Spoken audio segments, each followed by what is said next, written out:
तर मित्रांनो, P M किसान सन्मान निधी योजनेचा तुम्हाला जर लाभ घ्यायचा आहे, तर त्याला लागणारे जे कागदपत्रे आहेत ती कोणकोणती आहे आणि कुठून मिळेल आणि कशी काढायची मित्रांनो, हे पूर्ण माहिती आपण या व्हिडिओमध्ये तुम्हाला मी सांगणार आहे. व्हिडिओ पूर्ण पहा, जेणेकरून तुम्हाला पुढच्या वेळेस डॉक्युमेंट्स काढण्यास काही त्रास होणार नाही. कुठे डॉक्युमेंट्स निघतात, कशी निघतात, त्यानंतर काय करायचं, ह्या व्हिडिओमध्ये आपण पूर्ण ही माहिती देणार आहे. तर मित्रांनो, व्हिडिओ पूर्ण पहा.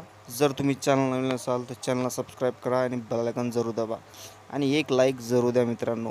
जर तुम्हाला असेच व्हिडिओ मिळतील तर तुम्ही एक लाईक जरूर द्या. चला मित्रांनो, व्हिडिओ स्टार्ट करूया.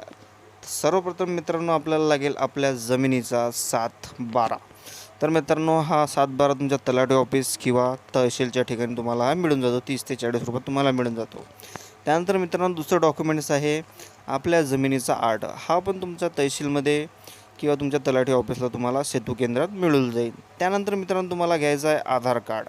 आधार कार्ड हे सर्वांजवळ असतेच मित्रांनो.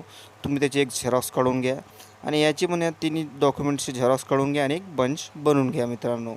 त्यानंतर तुम्हाला लागेल मित्रांनो 2019च्या आधीचा फेरफार. हा पण तुमच्या तहसील ऑफिसला तुम्हाला मिळून जाईल.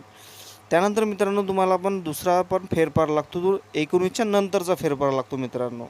एक 19च्या आधीचा आणि एक 19च्या नंतरचा. हे तुम्ही 2 फेरफार काढून घ्या, ऑनलाईन मिळून जाईल. त्यानंतर मित्रांनो, बँक खाते पासबुक, ज्यामध्ये तुमचा पैसा येईल. पी एम किसान सन्मान निधीचा जो पैसा आहे तो तुमच्या बँक खात्यात येईल. त्याची तुम्हाला एक झेरॉक्स लावायची आहे आणि हे सर्व डॉक्युमेंट्स जमा तुम्हाला करून घ्यायचे बंचमध्ये. तर सर्वप्रथम मित्रांनो, तुम्हाला काय करायचं आहे की तुम्ही हे ऑनलाईन करून घ्यायचं आहे. पी एम किसान सन्मान निधी योजनेसाठी तुम्हाला रजिस्ट्रेशन करावं लागते. तर मित्रांनो, हा जर तुम्ही व्हिडिओ बघितला नसेल तर हा व्हिडिओ मी चॅनलवर टाकलेला आहे, तुम्ही बघू शकता. तर तुम्हाला सर्वप्रथम ऑनलाईन रजिस्ट्रेशन करणं आहे. ऑनलाईन रजिस्ट्रेशन केल्यानंतर तुम्हाला कृषी अधिकाऱ्याचा फोन येईल. फोन आल्यावर मित्रांनो, हे सर्व डॉक्युमेंट्स तुम्ही जमा करून घ्यायचे आहे.